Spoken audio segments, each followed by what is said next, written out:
And we're live. Adrienne, you want to kick us off? Hi, everybody. I am Adrienne Tacke. Nick is here with me, and Karen is not here, so we did a little switcheroo. I was not here last week, not feeling too good, but I'm feeling much better now. Hopefully I didn't pass it on to Karen. Maybe I passed it to her with my stink eye photo last week. Should I put that photo back up? No, we don't want to keep switching it back and forth to each other. It's up. No, it's there. No, I don't. I'm actually here. Okay, sweet. So we are here today to continue on. I'm here to get caught up with what Karen and Nick did last week. And I hear that we've actually opened up Unity, which is great. We are going to head into some level design and player animations, which I'm super excited about and am excited to just walk through with Nick. So before we get started, I don't know if you have a good eye, you can see my shirt. I do see it. It says Hackathon. It says Hacktoberfest. Hacktoberfest. And I don't know if you are as excited as we are about Hacktoberfest. I am obviously a day early, or maybe it's right on time, depending on where you are in the world. But we want to let you know that MongoDB is totally participating in Hacktoberfest, and you can get all the details about how you can actually participate with us. So if you could show the article that we wrote, Nick. Yeah, let me check it out. We got it. It's up. Sweet. So if you haven't seen, every week we publish a weekly update to Dev2, the Practical Dev. You may know that by the Twitter name.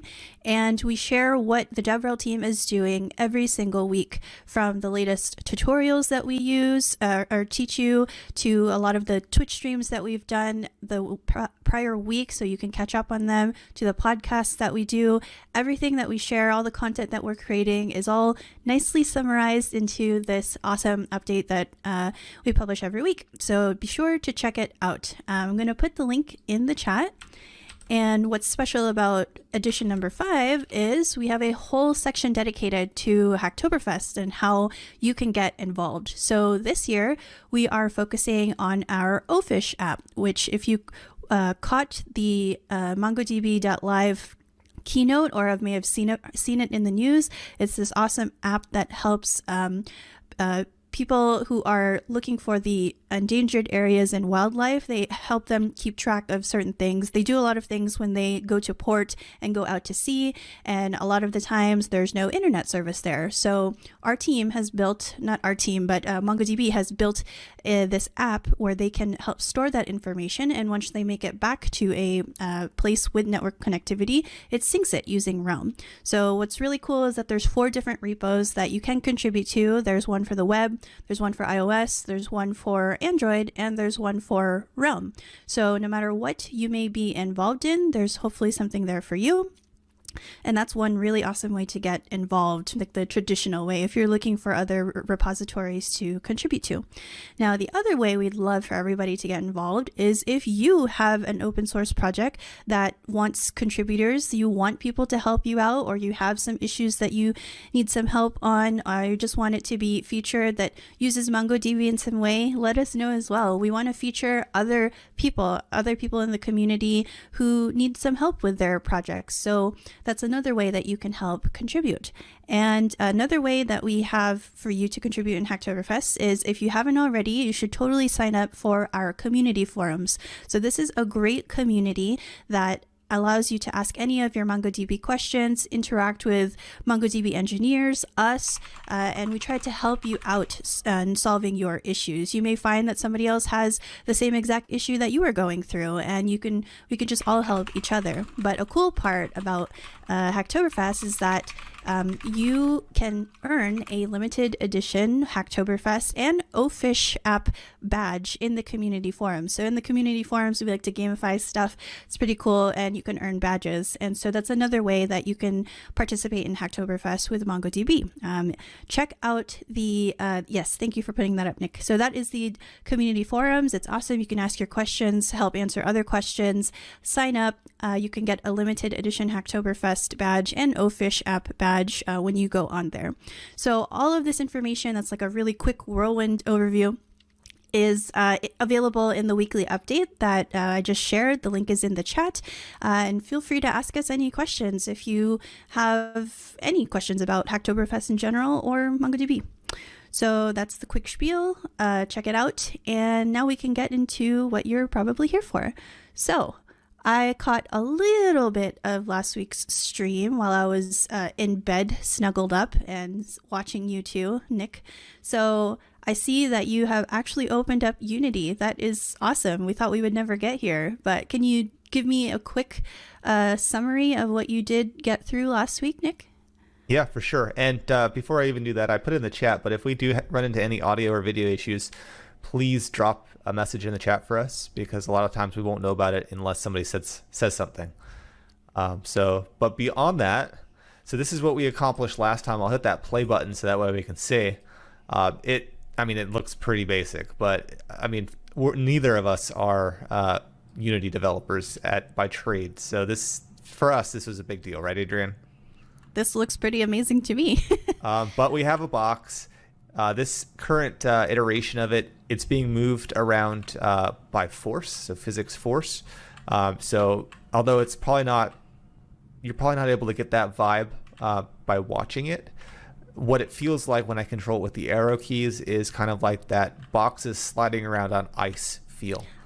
I think I know what you mean, because I actually followed your tutorial that shows how to go across or create a player, create an obstacle, and create a background. So it's almost like as you press the keys to move, you're ice skating, right? And when you immediately lift your finger off of the key, it's like still kind of hovering rather than stopping. The momentum or inertia, I'm not a physics guy, so I don't know any of that terminology, so I'm making stuff up. But yes, kind of like ice skating.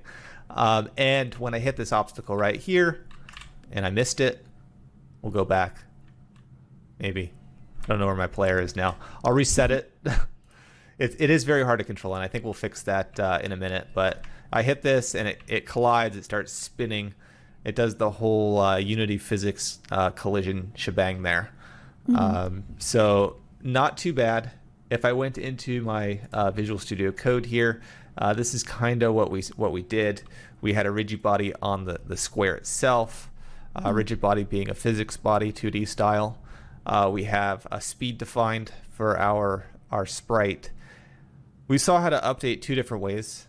The way that we're currently using is with add force on the rigid body, because when you're working with physics, you have to do things a certain way. Otherwise, your sprite is going to possibly separate from the physics component, and it's going to be a little wonky, and we don't want that. Like, for example, if the center of your physics is not directly on that sprite, say it's kind of offset a little bit, well, when you're doing jumping and rotations and things like that, it's gonna do weird stuff. The other way would be to do an actual transform on the rigid body. Here we're doing a transform on the actual sprite or the game object itself, so this is not the correct way to do things. Another way would be to actually do a transform on the rigid body, which would also transform the sprite. And then there's another way on top of that, which is actually my preferred way as of now, which I didn't discuss on the stream, would be to just manipulate the velocity. And that would not give us that kind of force movement, but it would also very easily move us around on the screen. And we'll see that soon. Sweet. But, I mean, a lot of what we did in the last stream was point and click. And I'm going to try to zoom around as I click around on things, because I know that it's very small. But for example, our player has a sprite renderer, so just a pixel. We have a script, so our C# script. We have a collider, so the collider is not the same as the rigid body. The rigid body is physics, and the collider is our collision box. And then we have the rigid body down here. Likewise, we have that on the obstacle. That kind of get us up to speed, Adrienne? Yes, that was very informative and thorough. Thank you. So I guess now that we have the kind of bare bones structure here, it's time to talk about level design. Remember our Jamboard where we had just mapped out and wireframed the DoorDash level? Sort of. That's what this reminds me of. Yeah. I actually don't remember the link to that Jamboard. I always forget the link, and I didn't bookmark it on this computer. Otherwise, I'd show it.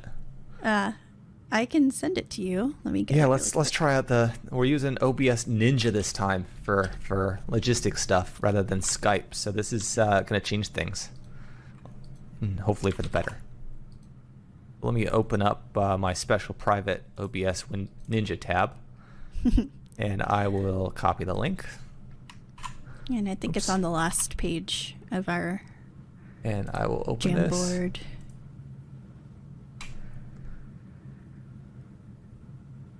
There we go. Can you see that? I can. Perfect. Ta-da! I mean, it's super simple, and if you have played Fall Guys, you'll know that this is one of the simpler level designs. But just to reiterate, you have your player, which is our circle there, and then we had some obstacles, in this case, the doors.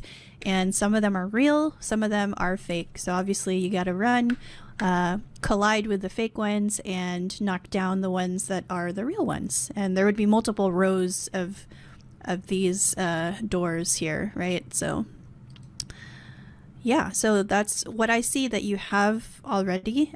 Looks sort of. Looks right. Almost like that, but we can work with that, right? Do we want to try to get at least the background and stuff? Yeah. Looking similar to the Fall Guys? Yeah, definitely. I think the goal of this one would be to get this more appealing, and then maybe even changing out our box sprite with an actual potential sprite to use. And to save us some time, because I am not a fast artist, and Adrienne, I'm going to make a bold claim and say you're not a fast artist either. So we've gone ahead and created some assets prior. So they're on my desktop. So for example, we're going to use this kind of as our sprite for our player. And we can potentially create new ones on the stream as well, depending on our time. We also have some game assets for the level. So for example, maybe the floor or maybe the wall. These are very crude, but they'll probably get the job done. They'll serve our purpose for now. So Nick did this to save some time, so you don't watch us try to create this painfully on stream. But can you just tell us what you use to create this and what format they are, so that everybody knows? Yeah, definitely. So as far as the level assets, which I'm going to call these, I know that it's probably small here. These I'm calling level assets. They're all the same resolution image. These are 256 by 256. They're going to represent tiles in our game. So we got to assume that our game is composed of just a grid of tiles. And we're going to design each of those tiles within the camera's viewing angle. And I actually made them with Affinity Designer. Affinity Designer. You could use Photoshop, you could use Paint. It doesn't really matter how you create your assets. Good rule is though, make each of your tiles the same height and width. Doesn't really matter the size as long as they're squares. And you said these are SVGs or PNGs? These are actual PNGs. I usually prefer SVGs when I work with media because I could scale them. If I decide that 256 by 256 isn't working for me, I could very easily change the SVG later. Got it. It's totally up to you. It's just a afterthought detail. And the sprite, I'm assuming, okay, I was just going to ask that. You created the sprites in the same manner then with Affinity Designer, and these are PNGs, right? Yeah, same manner. So they're the same size again. I tried to keep them kind of uniform because what we're going to do for the animation is you'll notice that there's just very slight differences between these because they're going to act as keyframes. So when we animate the sprite, we're going to be looping over each frame. So the more frames you have, the smoother the animation. Of course, I only have 4 or 5 sprites, so it's definitely not going to look smooth, but it's going to get our point across. It's super cute. All right, so now we have our assets ready. So let's see, how do we actually use them in Unity? I guess let's start with the actual level, or what's easier, creating the let's start with the animation level. of the player? Okay, let's start with the level. Before we do that, so we could import each of these images into our Unity project.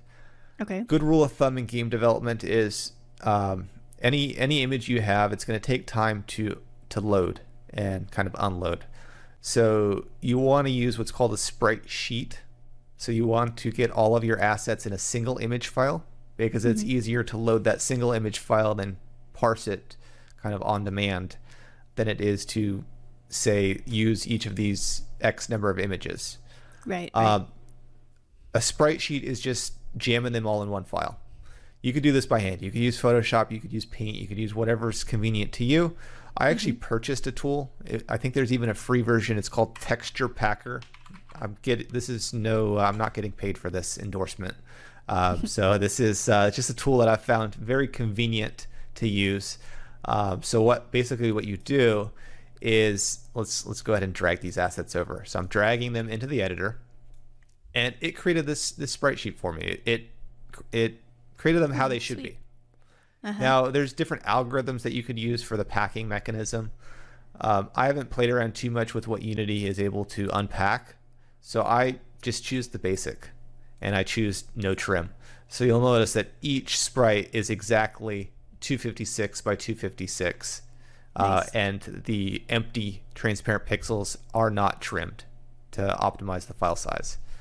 Awesome. It's saying that I could use PNG 8.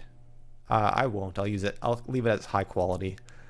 I could even preview the animation if I wanted to. So let's select these. This is what, and that's only 5 frames per second. Let's speed it up to, I don't know. Can you zoom in on that, Nick? Yeah, I can. I think I can. I'll use the Windows mechanism of doing business. Did you speed up the animation? I did. Oh my God, that's so we hilarious. can decide how fast we're going to animate it. You can see it's very crude. Obviously, I didn't put too much time into. I agree, Kubera speaking. That is adorable. It's like that's all it's doing. Yeah, we could do better. And we may do better on this stream, Adrienne. Hey, this is a tribute game, so I think this is our own spin on it, right? Whereas it's super glossy and sheen and somewhat perfect on the 3D real Fall Guys game. This is like our little take on it. I think it's hilarious, and we should keep it like this. Yeah. Like, don't even change it. Yeah. So I mean, let's export the whole sheet. We could actually add this to a single file, but I'm going to keep them separate. So I'm going to keep this player sprite sheets separate from the level asset sprite sheets. I just say publish. It's going to maybe go on my desktop. I'm going to call it Plummy, and I'm going to save it. So it exported it. Should appear on my desktop at some point in time. This is what it looks like. Nothing fancy. We could have easily done that by hand. But I've tried it in the past. It's a hassle to create a sprite sheet by hand. So I would recommend against it. Can you create sprite sheets in Unity? Or is it just easier to do it in this separate tool and then import it into Unity? So I don't know. That's a good question. I don't know if I provide Unity a set of image files. I don't know if it'll pack it into a sprite sheet before it builds. It might. Okay. I've always gone with the sense that do it yourself, be in control kind of thing. But nowadays, I mean, Unity is pretty powerful in what it can do, and we're going to see that today. So it's very likely that it could do that for us. Who knows? Sweet. All right. So now we have our player sprite sheet. I'm assuming you're going to do the same for our level assets. Exactly. So I'm going to drag them in. Of course, we're not going to animate these, but I am going to make sure that they are uniform in size. Okay. And I am going to publish. And let's go ahead and say maybe this is maybe, I don't know, level. Doesn't really matter what we call it. DoorDash level. We could stretch it that far if we want. DoorDash. Explicit naming, Nick. All right. So we have our assets. And again, this was Texture Packer. I think there's a free version. Not getting any kind of commission off of this. So this is my project directory on my desktop for the Unity game that we currently have.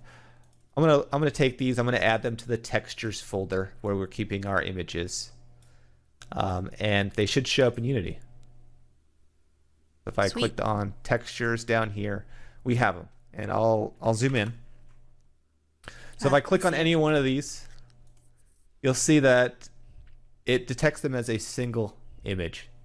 which it should. That's all Unity recognizes it as right now, a single image. So what I want to do is I want to click on this, say DoorDash, for example. I know that the pixels per unit for each one of those sprites is 256 by 256. So I'm going to adjust it. You're going to set it explicitly. Yes. I also know that this is not a single sprite. There's multiple sprites inside of this sprite sheet, so I'm going to change it. Then finally what I want to do is I want to go to the Sprite Editor. It's going to ask me to apply my previous changes, which is fine. And I'm going to... Hold on, let me drag this.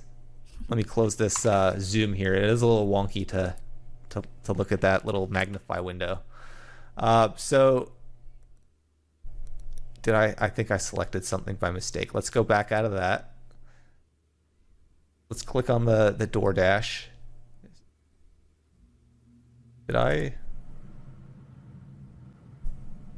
Something doesn't look right, but we'll get to that in a second. All right, there we go. Oh, I'm in play mode. That's why it doesn't look right. Let's get out of play mode. All right, so I have this. It looks good. What I want to do is I want to click this little arrow, and I want to change how it's separated. So I don't want to rely on automatic. So I'm going to say that this is a grid.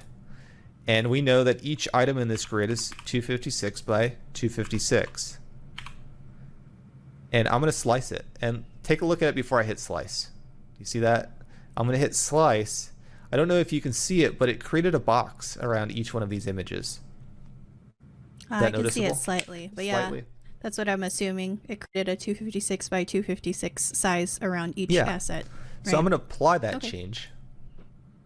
And if I close out of that, now I can see that it has now separated each one of those sprites inside of the Unity interface. So I can access them independently, even though that it's still part of that same sprite sheet file.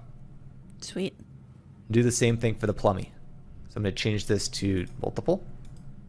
I'm going to change this to 256. And I'm going to change this to, well, I'm going to apply it first. I know the size. It looks like it used my previous, so I'm going to say slice, and it added a grid around it. Perfect. I hit apply. Yep. And I can close this window out wherever the X button is. All right, so I have the media assets, and we want to do the level design first, right? You said, Adrienne? Yes, I think that will help bring some context and ambiance to our game. Yeah, sure. So what we can do is, I'm just going to click in here. I'm going to click on component. I'm going to click on, maybe I don't know what I'm clicking on. I'm going to right click. I'm going to say create 2D object, and I think tilemap will get us where we need to be. Let's try it. Yeah. All right. So it created a tile map. So tile map is where we are now working on a tile per tile basis within Unity. And we can have several layers, kind of like Photoshop, to this tile map. So we're going to start with a base layer. So this is going to be maybe the floor. Maybe we create another tile map in here. This is going to be maybe our, let me rename this. This is going to be maybe our decorations. So you saw some chevron kind of like arrows, right? Yes, on the floor that tells you this is the correct way to be running. Yeah, sure. Anything that you might consider a decoration. And we can name these layers however we want. It's whatever makes sense to us. I'm going to create another layer. And this time around, this is going to be walls, maybe. Or maybe we can even go as far as saying obstacles if we wanted. Or, again, whatever makes sense to us. I'm going to say walls. Okay. Because that kind of makes up what we have in our graphic assets. We have a decoration for the chevron. We have two kind of base layer backgrounds, and we have...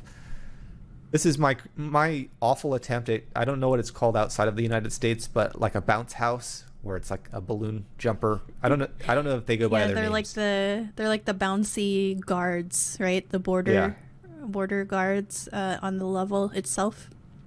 Yeah. Do they go by another name? Do you think? I have no idea. All right. I call them guards because that's how Perfect. they're used. It's very in the crude, game. but it should serve the purpose. Yes. All right. So we have our layers created. What we can do now is we can go to Window, and we can go to 2D, and we can click on the tile palette. So this is a tile palette window, kind of like what we saw with the Sprite Editor. I'm trying to drag this thing. What I'm actually going to do is I'm gonna, since this is impossible with the little zoom thing, I'm actually going to drag this, and it's going to sit next to my assets there, because it's easy for me to drag and drop as necessary. Gotcha. But what we want to do is we want to create some palettes to represent our levels or whatever. We could have numerous palettes of kind of sprite assets. Okay. So I'm gonna click on New Palette. I'm gonna give it a name. What were we calling it? We were calling it DoorDash. Yes. Right. Actually, before that, I want to create an assets directory for these palettes. So I'm gonna say create folder, and I'm gonna call it palettes. I think that's spelled correctly. So do these palettes act like what we think of when we think of palette, like in Photoshop or in any other editors, or is it different in Unity? Like a painter's palette, right? You have a selection of you'll see it's going to be like different colors. Like if you're taking a paintbrush and you're painting on a canvas, you have different colors in your palette. Right. Similar kind of concept. Okay, so it's like a quick access place to know that these are the assets that we're using specifically for this level. Exactly. Okay. And I created that directory because that's where we're going to save it. We're going to try to stay semi-organized here so that way it doesn't hurt us in the long game. Sure. So I'm going to create a new one. I'm going to call this DoorDash level, and I'm just going to leave the defaults, and I'm going to say create. It's going to ask me where I want to save it. I'm going to say that I want to save it to the palettes directory. I'm going to select that folder, and we now have DoorDash level, which if I click on my textures now and I select each one of those images, I should be hopefully able to drag them in.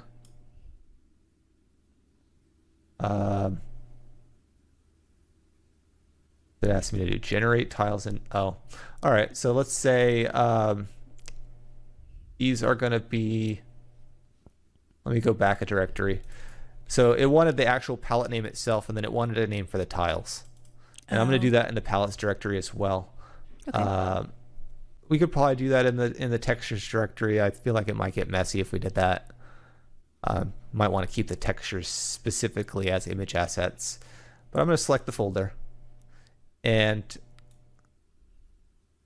I don't know, is that visible? Trying to. Yep. All right. I can see it as part of the palette. It's making up a little square of the assets. Yeah, so each of these are clickable squares. And if I click on that plus, sorry, not the plus, I'm talking to myself on the keyboard. You can see these little buttons here, just like you would in a painting program. We could paint our tiles manually. We could do kind of a fill with our tiles. We can remove tiles, etc. Okay. So what I'm going to do, and this is my camera up here, and you can see it's already pink. Let's go ahead and I'm going to click blue. And if I wanted to, I can go crazy with it here. I'm painting our tiles onto the map. Because I want to fill this whole camera region up, I'm going to use the box, and I'm going to drag fill it. So we went over the camera just a little bit. We could always change the camera region, but hopefully this was in our base. I did it in the wrong one. I did it in the walls, so I'm going to undo. I'm going to change this to base layer. We want to make sure we're drawing the right layer. Right. I'm going to do this again. So I drew that. Let's go ahead and change to maybe the decorations layer, and I'm going to click on purple maybe. And I don't know, let's fill it with I don't know, we're going to artsy it up, right? Just a little bit. Yeah. We're also those could actually be our base layer too, because if I click on this now, if I click on just one, see how it erased it? It kind of replaced it with the transparency. It does weird stuff. So what I'm going to do is I'm going to undo a few times. I'm going to go back to the base layer, and I'm going to make the purple part of the base layer. And there's probably a million different ways to do this. Change to the decorations. Oh, go on. Yes. So we're using these layers then, and just like you would in Photoshop or any application that uses layers, we want to think about which of our assets we want to use on that specific layer and kind of think ahead in terms of what should be on the proper order of these layers as we create these tile maps, is what I'm seeing. Exactly. So I clicked on decorations. We can see that it's the active tile map. I added those chevrons or arrows or whatever you want to call them. I didn't use the fill. I'm going to switch to the walls layer. I'm going to select my walls. I can do a fill where I can see how steady my hand is. I think I'm just going to do a fill. Hello, Anstifa. Thanks for joining our stream. Oh, yeah. How We're you doing great. How are you? We are building some levels right now, and it's looking not half bad. Not that bad. I think we'll get better as we go too. Let's go ahead and hit that play button and see what we got now. Yes. So you'll notice it doesn't look like what we crafted, right? Any ideas, Adrienne? Well, actually, you weren't on the last stream. So is this because the camera is only showing a certain section of the tile map? Not exactly. So this got me for the longest time too. It took me a while to figure this out in Unity. So back in the last stream, when we created the background, the obstacle, things like that, we actually created a sorting layer right here. Okay. So not only do we have to worry about layers for our palette, but we also have to now worry about which one should render first, second, etc. Okay. So what we can do, we can create more sorting layers. Doesn't matter. Let's start here. I'm gonna go to sorting layer. I'm gonna add one. And is it too small? Do I need to open up my zoom box again? Yeah, I think that would be helpful. All right. So I have 3 layers here, which were part of the last stream for our background and our game objects. We can create another one. Doesn't really matter how many we have. Let's call this one could be decorations. How did you get to this panel? Did you click on the game object and then click on something? Yeah, so you can click on any game object, and then for the renderer, there's a sorting layer right here.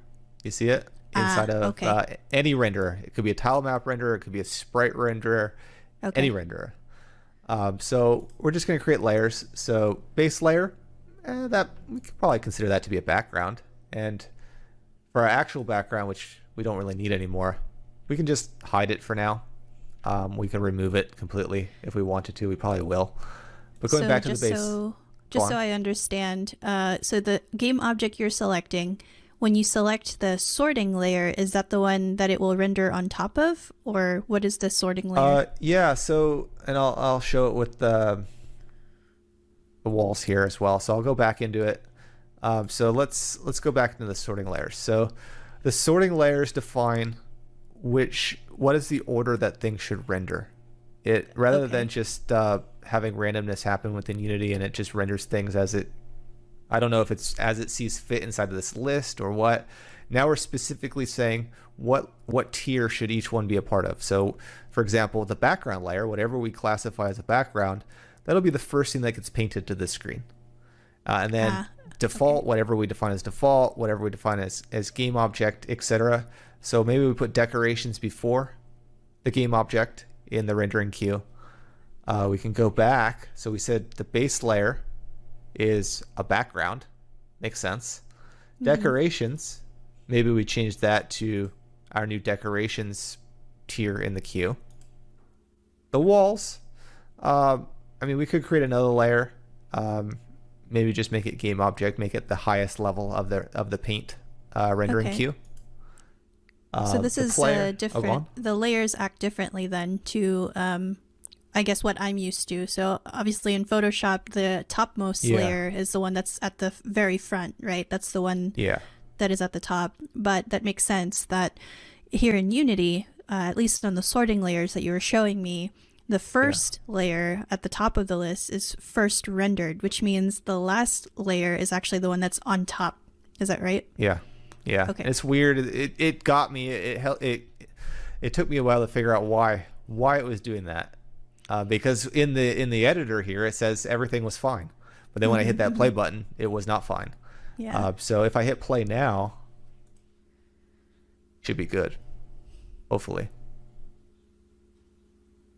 Yeah, it's good. The camera, of course, is not correctly looking at our scene, but it's good, and I can still move around.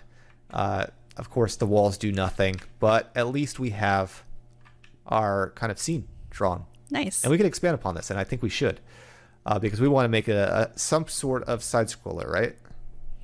Yes, I guess we can start with that for now for the DoorDash level. I mean, this is the 2D version, right? So it's not going to be completely one-to-one with the actual game. I mean, we can experiment later on. Maybe we're going from bottom to top, but for now, this is good. So what I'm going to do is I'm just going to make it go way out of our camera viewing angle. And I selected our base layer, so our lowest level. Also going to do the same thing for the walls.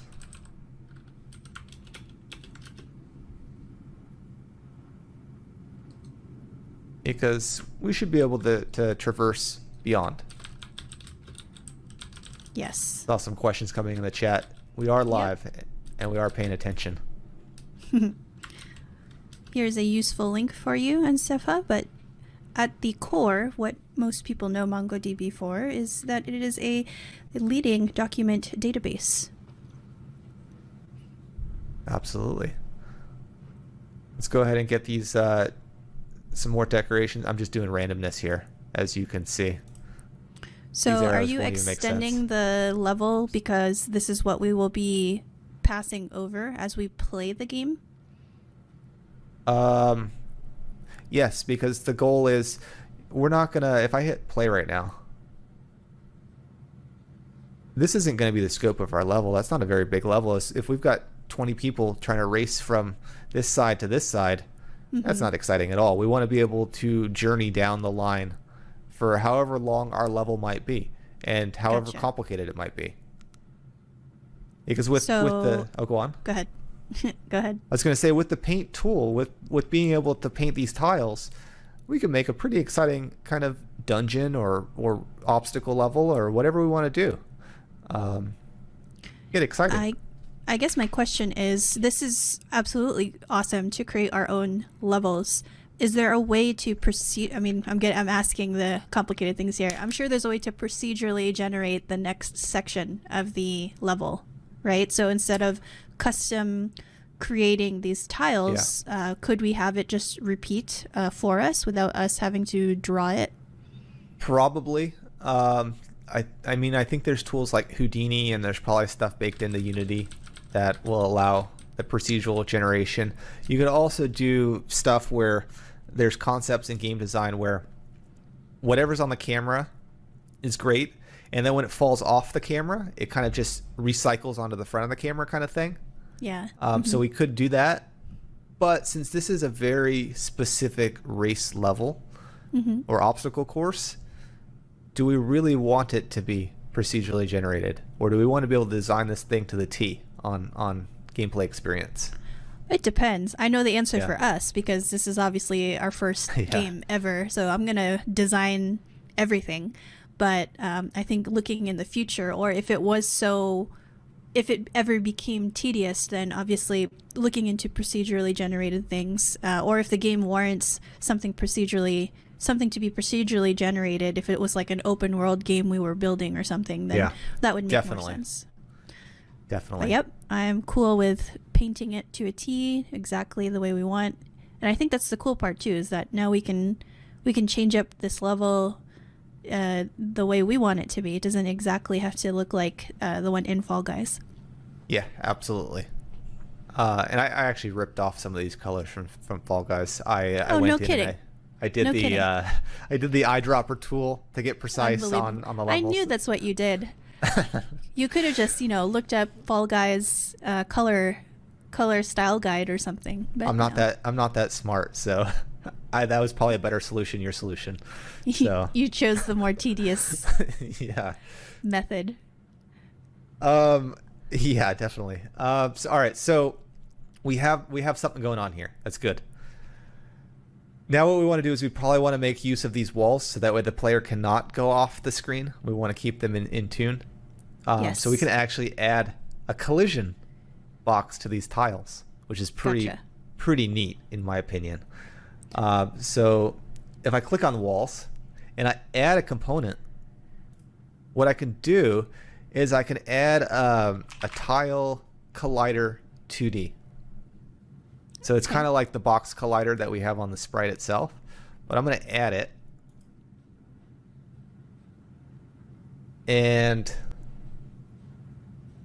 I feel like I'm missing something here. Well, what are my other options here for tile?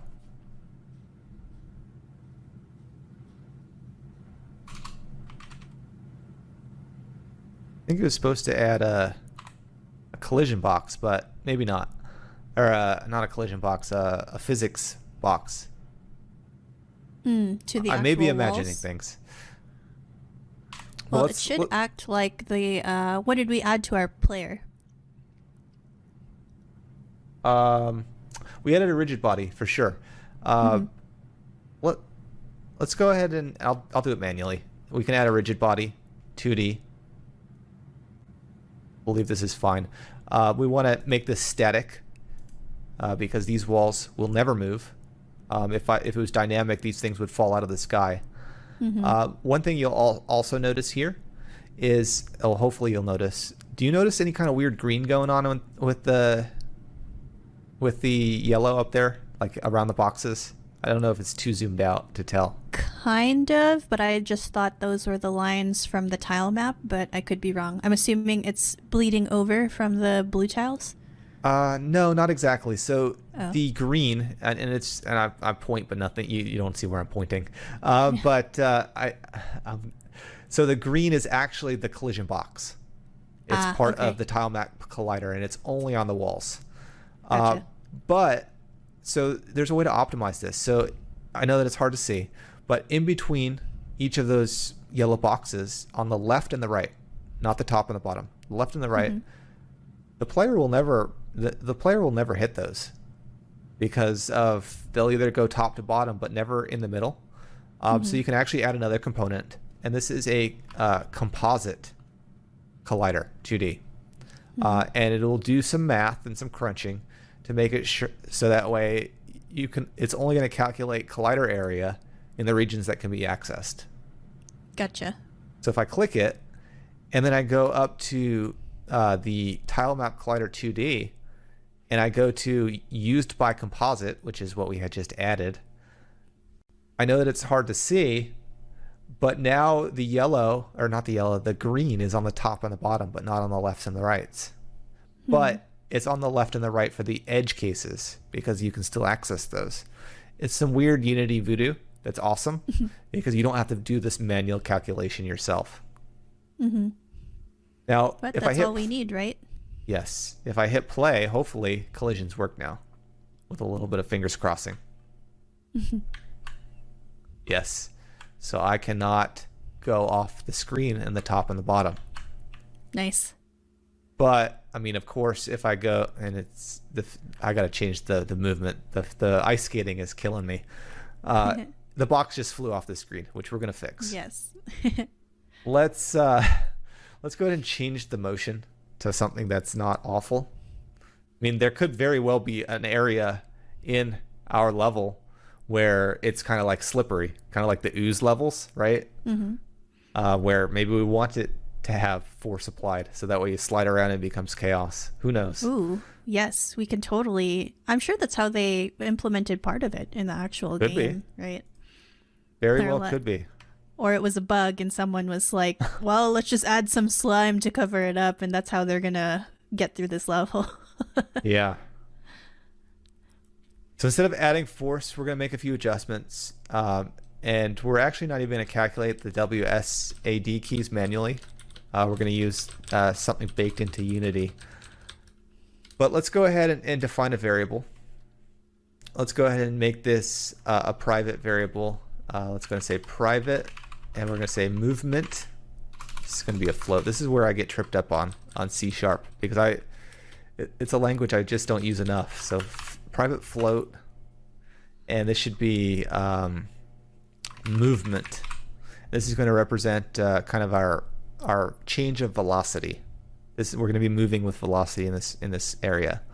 Okay. In the update, this is where we're actually going to monitor for input from the user. We're not actually going to do the physics movement in the update. The physics movement needs to be done in the fixed update. But we're going to calculate any kind of interaction with keyboard and mouse here. So what we can do is we can say float, and we're going to see if we want to detect movement in the horizontal axis. We're going to say equals input dot get axis, and we're going to say horizontal. So what this does is it's now taking input from whatever we defined. By default, it's going to take input from the WSAD keys as well as the arrow keys. And we can configure that inside the project settings if we really wanted to. Sweet. And Steffa pretty much told us the same thing in chat. So yes, thank you for that. So vertical. So I'm going to say input.getAxis. I'm going to say vertical. Now when I have that, I'm going to calculate my movement vector. So the movement is going to be a new vector 2 because it's 2D. And we're going to say h times our speed. And we're also going to say v times our speed. So that's our movement. And we're actually going to apply that movement vector inside of our fixed update. So I'm going to comment this out. And I'm going to say, what did I call it up here? I called it rigid body 2D. I'm going to copy that.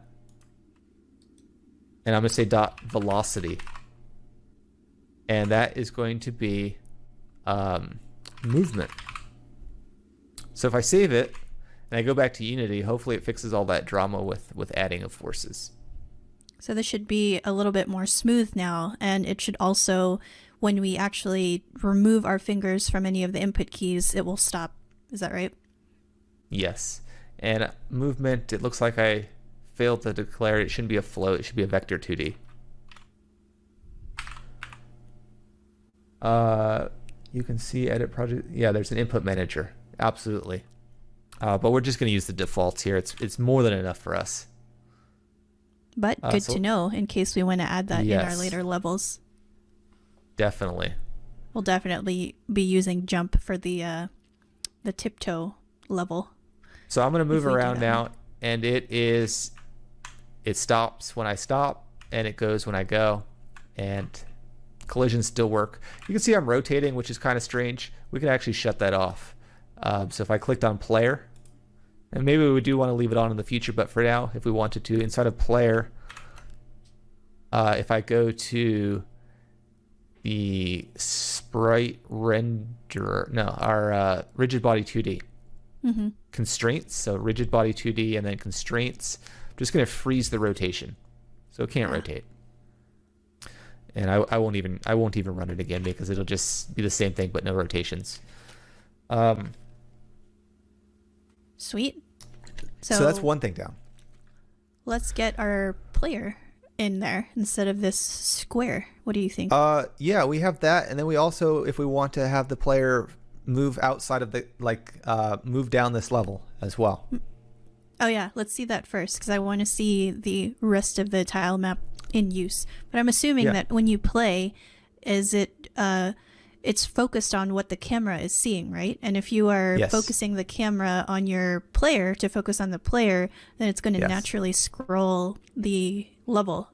This is correct. but our camera is not focused on our player right now. The camera has a fixed position right now. So what we do want to do is we want to create a script that says camera transform position or whatever should equal whatever the player transform position is. So that way, as we move the player, we are also moving the camera. I'm surprised that that's not a... Well, I guess that makes sense because there are so many other custom scripts that you can write that happen with your player that I thought it would just be a checkbox, but... It very well could be. I'm definitely not knowledgeable enough at Unity to know that answer. Do you know that, Anstefa? Is that something that is just a checkbox, or do we really have to write a little script to focus the camera onto the player? Let us know. But we can start with that. Yeah, for sure. So what we're going to want to do is we're going to want to click on the scripts directory, and we're going to want to create a new script. And this one might be, we might give it a name called camera position, maybe. That or makes camera sense to me. following. It doesn't really matter what we call it. So I've created it. If I click it once, it's just the default material. What is important to us is we want to click on camera, and we want to drag it over as a script for our camera. So now our script, whatever we do, is going to be related to that particular game object being the camera itself. And you seem to be going in the right direction because Anstefa also says that they write a little script for that. So all right, perfect. All right, so we have our camera associated. So let's go ahead and add some logic. So what we can do, I gotta close out of this zoom box. That zoom box is gonna be the death of me over here. So what we can do is, let's go ahead and track our player transform. So inside of we're gonna create a member variable. And Stefan says, but I think you can do it differently. Yeah, maybe. I wouldn't be surprised. Unity is quite a lot of power in this package. It's quite impressive what Unity can do. as we get better with it, we can probably refactor it later on. Yeah. So that's what I'm going to do. And Steph, I'm going to put the player in the camera here. So I'm going to say transform. So this is going to be our player. What I named it public, so that way we can define it as part of the inspector, not in our code, which is going to be valuable to us. So if I saved it and I went back into Unity here and open up that lovely viewing glass again, go to main camera, you can see for the camera position script, I now have a player item here, which we can set from this level. And what we can do is I can now drag the player into the transform. So now I have access to that player game object, the transform information within our camera script. That's what it's saying. That makes sense, Adrienne? It does. So if I went back into and I'll close that viewing glass down. If I go back into here, inside of the update, because we're not doing anything with physics for our camera, I can say something like transform. I'm using lowercase transform because this is part of the camera, not the player. I'm going to say position equals, and I'm going to say player dot position. No, I don't want to do that. I want to say transform dot position equals, because if I give it directly the player position, it might be super zoomed in by mistake, because the camera has to sit above the player. It can't be whatever the player's position is on the z-axis. Correct. Even though we're 2D, we still have to worry about the z-axis. So what we can say is space above the player, right? Exactly. I don't know why I'm getting notifications here. New vector 3, because the camera does work off of 3D. So I'm going to say player dot position, because we already have the transform, and we're going to say x. We're going to say player dot position dot y, and I want to know exactly what the camera is already set to as far as z. So if I click on camera and I'll zoom in, if I go to the current transform of the camera, our camera's at -10. So we should probably keep it at -10. So I'll close that. And I'll say -10. Okay. So in theory, the X and the Y should follow the player, but the Z should never change. That sounds logical to me. Let's see what happens. Hopefully. So I'm going to hit play. And I'm going to move around. And, oh, I hit that wall. So let's go around the wall. And you can see that the camera's going up. So we might want to change that too. Maybe we don't want the camera to pan in the vertical direction. And of course, we didn't set like a... I know that in a lot of games like Breath of the Wild for Zelda, they have the mountains to kind of show, hey, this is the end of the level. We don't want to show you empty void, right? Right. You'd have some kind of void space to say that the level doesn't proceed any further, or maybe we have some logic that says when we reach a certain X position, the camera stops following the player. I think that would be appropriate, because I actually like how the camera is following the player right now. Yeah. But that would be nice to have it know to stop on the edges, since we don't have anything else over there. And we could do that. But it does follow. So that's good. I don't know if it's visible here because of the size. And I'll try to zoom in a bit. Do you see like some weird lines going on? Yes. Yeah, so it's because Unity, I believe, adds like a pixel margin between sprites. So this is kind of like the cell padding to a grid. So we can actually fix that. Okay, that's my next question. Stop it. Let's go to our textures, and let's click on the door dash. Even though our image is 256, I'm going to shrink it down by a pixel, and it's going to create an overlap. So I'm going to hit enter. I'm going to apply it, and I'm going to try it again. And yeah, it should be gone, or better, right? It's much better. I could always adjust it. I think there's a way to add like anti-aliasing and stuff like that. But we could always play around with that later. And Steffa, both Nick and I have been developers for over 7-8 years. You're probably a little longer than me. I'm old, yeah. A long time.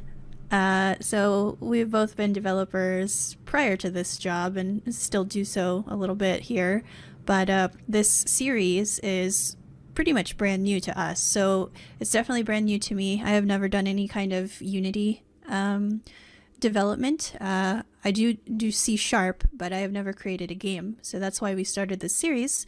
It's because we wanted to try to recreate or do a tribute game rather to the Fall Guys game that everybody is playing. And this was kind of our series to show everyone the ups and downs of learning something new. So the first couple of episodes, we did actually do heavy MongoDB streams that shows how we are using MongoDB to keep player information. We have some endpoints that help update basically player information and maybe some metadata about sessions and games that we are going to have later on, because we want to make this a multiplayer game. But now we're getting into what I think is the more fun aspect of this, which is creating the levels, creating the animations and players, and doing all of that stuff. So we all know that data is not sexy. We don't try to advertise it as such, but it's just another aspect, right, Adrienne? Yep. But it's needed. Yeah, definitely. And powers a lot of things. We'll be getting back into the data stuff soon. We just needed something to work off of on a front end level, right? Yep. Let's go ahead and fix the X and the Y real quick, and then we'll move over to the animations. How's that sound? Okay. Sure. So I'll go back into Visual Studio Code. Instead of following the player in the Y direction for the camera, let's just set it, hard code it to 0. I'm going to save it. And I can go up and down. It's not moving very fast. I probably want to speed it up for the velocity, but that looks more appropriate. If you use your imagination, I mean, imagine a bunch of players trying to run through this level, and maybe there'd be doors right after the end of each one of these purple areas, and the doors. Technically, we could use the tile map if we wanted to. You could add logic to the tiles, and make those be half fake, half real doors. Yeah, why not? Or you could create another game object as your obstacle, and add logic, like add a tick box or something, or just I'd probably use a randomizer, I think, maybe, but you never know. However you want to design it. Sweet. And we can go back to. I think we fixed that aspect now, so we're not going into the void, or at least showing it in the camera.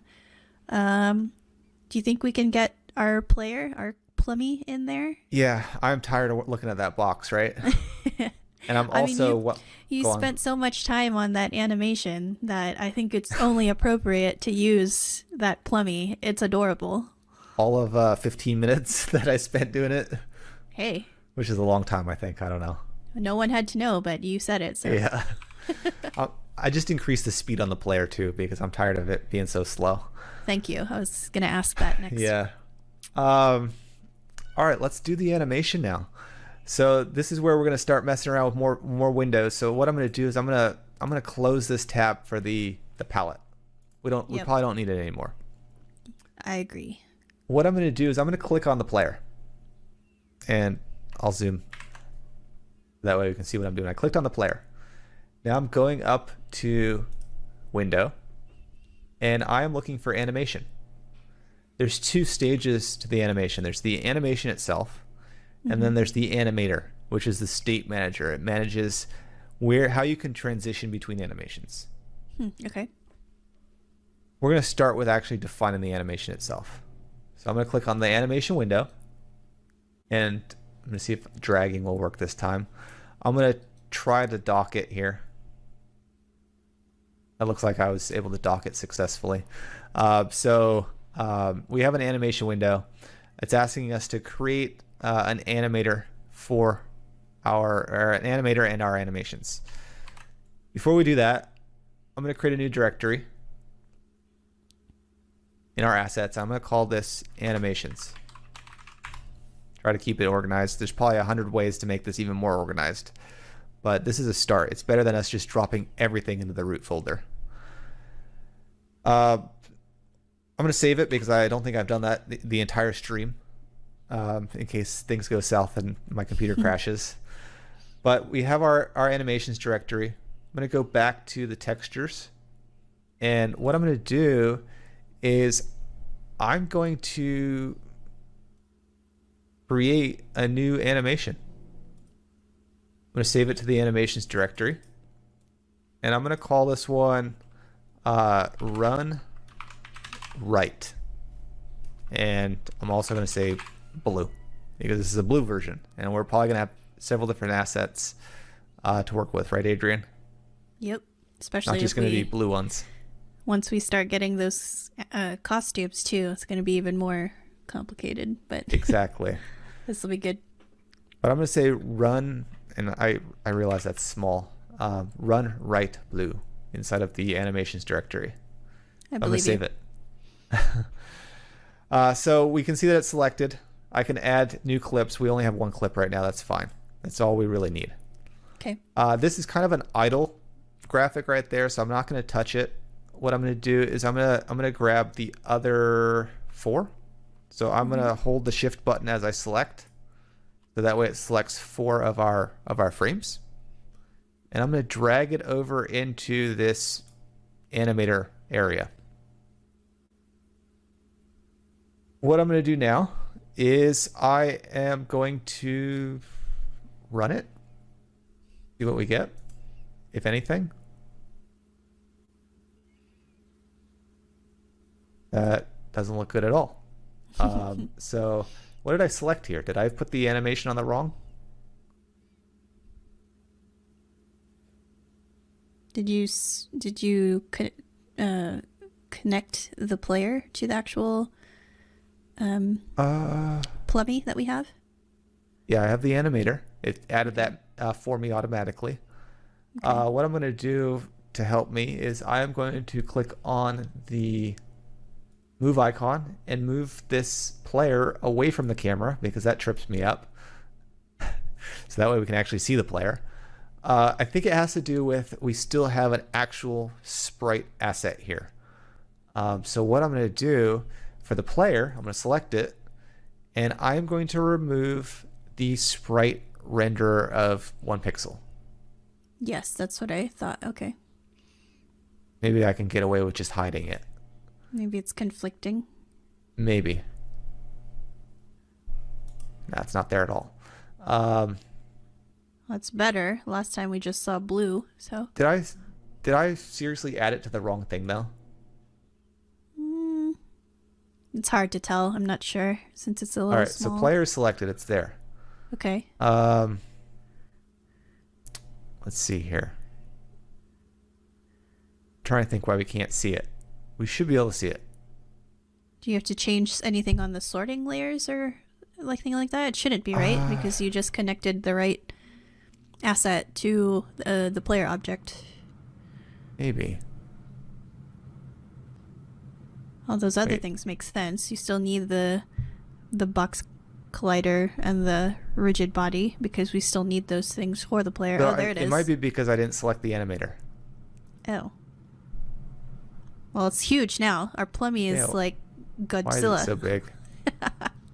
Good question. That could be like a power-up. That'd be hilarious. Just knock everyone right off the screen? Just take over the entire level.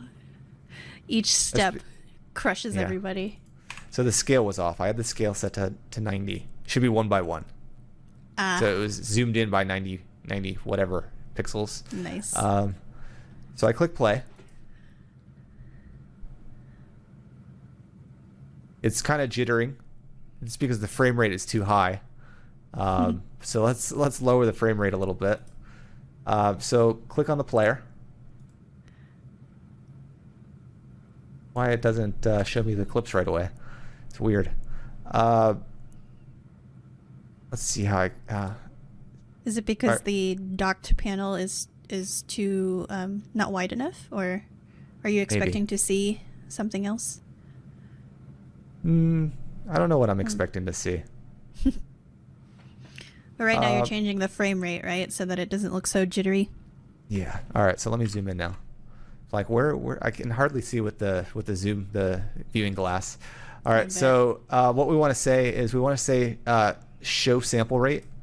So our 4 frames or whatever we're looking at animating over 60 frames per second. That's why it looks insane. So let's lower that a bit, maybe 7 frames per second, and see where we end up. Sure. A little better. It looks like he's walking, right? Yeah. We could speed it up, make it look more silly. What's our frame rate, Adrienne? What should we do? I actually like how the Plummy looks right now. So. Oh, you want 7 frames per second? I mean, you can go up. Maybe try 10. Try 10. All right, let's do 10. All right.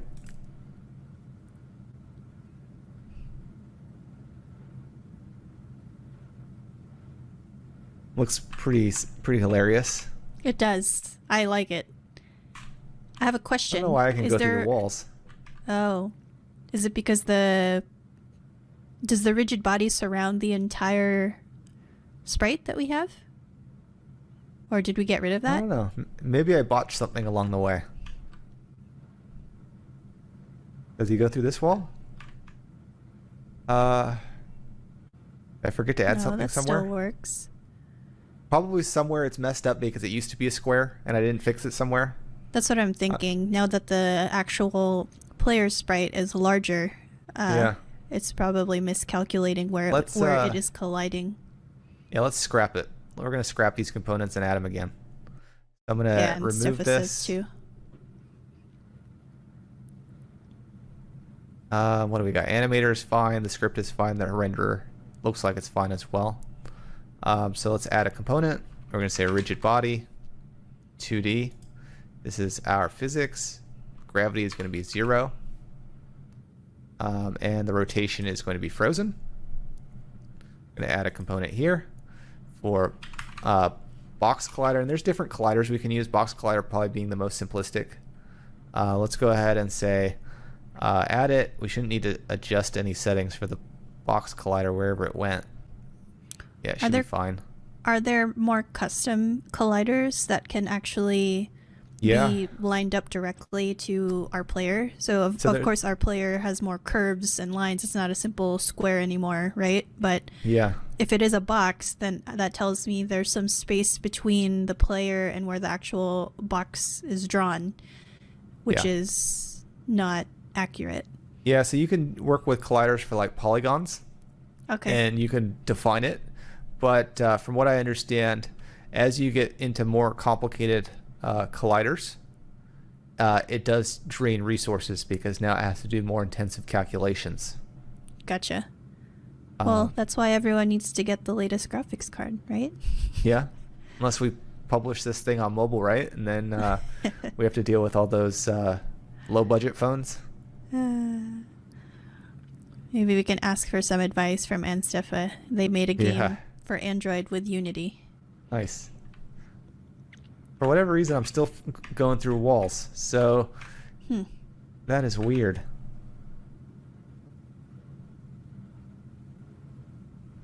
Maybe I didn't reset something still that needs to be reset. Possibly. We could evaluate that another time. These are the hacks. These are the hackers. Yeah, it shouldn't. And Stefa, if you think that you've recognized where we messed up here, please let us know. So it seems like it's colliding with that wall right at its center, as if the only collision plane is at the center. I think you make a good point. I think maybe it's using the white pixel as our base. And that's 1 pixel.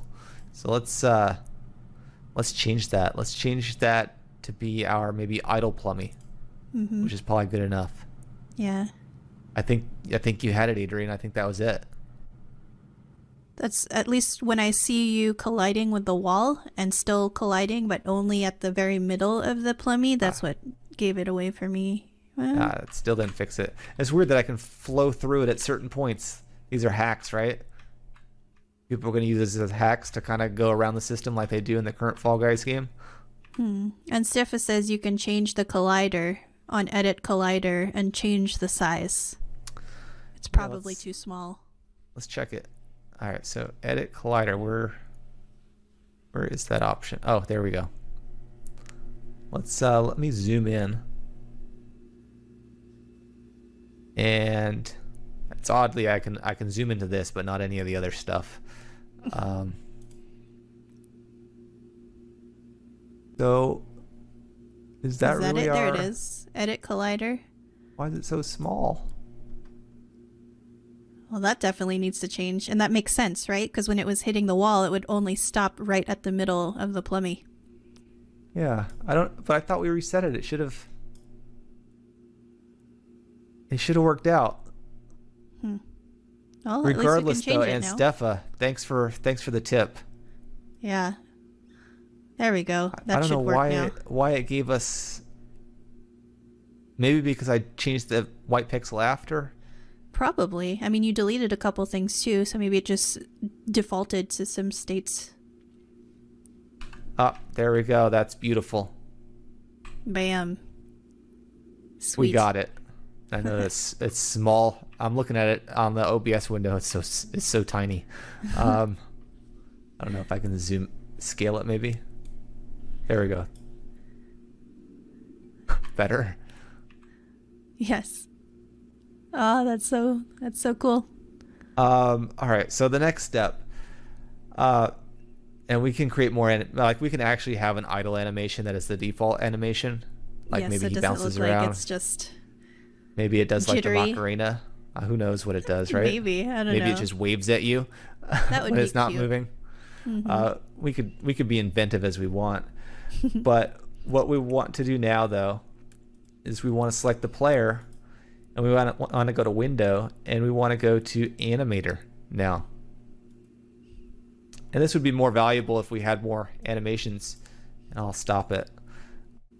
Hold on. Where'd my window go? There we go. So the animator is just a flow diagram of each one of our animations and our states, and we want to be able to define transitions between them. And I can drag them around. So basically, our two top level states are our entry and our any. So entry is our default. What is going to animate when we start that scene as the default, which in our case, we only have run, write, blue. But maybe we have the idle, or maybe we have a jumping, or who knows. The any state says anything connected to the any state is something we can transition to at any time, no matter what. So we probably want to make a transition. I right-clicked it, and I want to drag it to run, write, blue, which is our only animation state right now. But maybe we have 10 more. Maybe our plummy runs into a wall and explodes. We probably don't want the plummy to explode unless the plummy is already doing something, right? Yeah, that could be a game mechanic that we add. Yeah. I think that would be hilarious. That's kind of the gist of states and the entry point. Then we have our exit, which is when we hit the exit, we rinse and repeat. Exit goes back to entry, which in our example right now, we don't need to ever draw anything to exit because it's only ever going to run right. What we could also do, and it probably doesn't make sense because we only have one right now, but we have parameters. These parameters can act as transition conditions. So maybe we want to say that we have a parameter called jump. So this jump could be a Boolean, and when it's true, then it tells our transition, you know what, we're going to transition to the jump animation now. And that Boolean could be set inside of our C# script. Likewise, if we hit the right key on the keyboard, then it starts the right animation. Right? So if I wanted to, I can add it. Trigger is like Boolean, but it resets itself after it's used.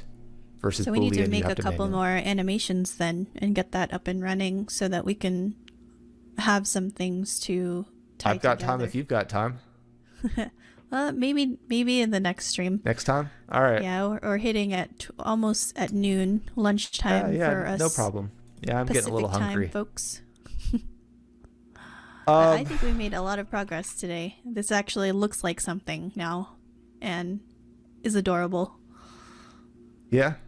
I mean, it's crude. I'm zoomed in. That's why it looks really janky right now. I only use 256 by 256 images, so it won't scale the greatest. Hey, we never promised 3D, right? It's our 2D tribute game. If I wanted to, I could say file. I can say maybe build and run. See if this works. Actually, let me set it up before it goes haywire on my machine. So for Mac and PC, I want to say player settings. And yeah, I didn't want it to be full screen window because I don't know if it would mess up OBS. So I'm going to say windowed, and we can leave it at that resolution. That resolution is probably fine. And then go back. They build and run. The weird thing on Windows versus Mac is it makes you create an empty directory for your build. It won't just let me overwrite it for some reason. So I will create a new directory called maybe distribution. I'll select it. It'll build for a second.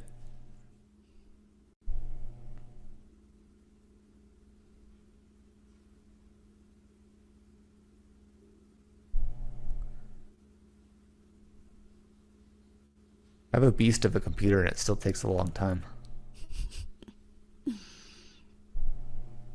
There we go. And what I've noticed is it runs a lot smoother in the deployment versus the little preview window.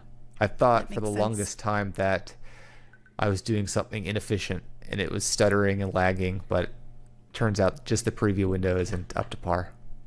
Sweet. This already looks semi-professional. We got to get crafty with our designs, but I We think just we're gotta getting add there. some.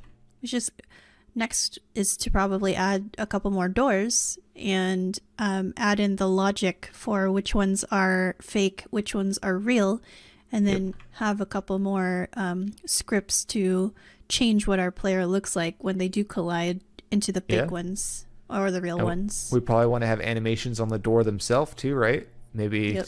maybe they explode or crack, or who knows? Maybe there's like a sabotage door where it like starts spinning and it knocks the player back.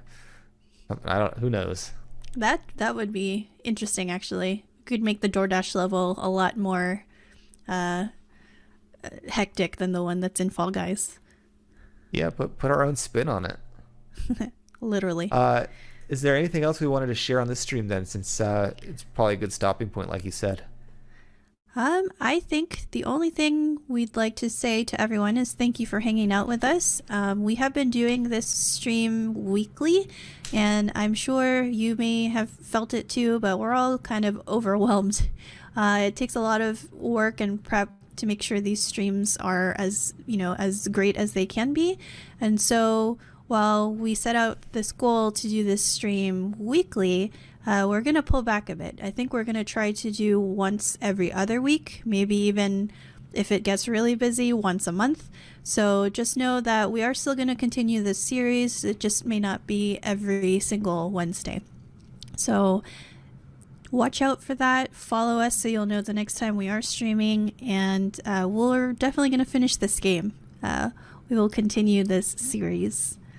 And then the It's gonna only be a lot other of thing fun. I'd like to, yeah, the only other thing I'll add is, again, we are totally participating in Hacktoberfest, so check out the links to see how you can participate with MongoDB.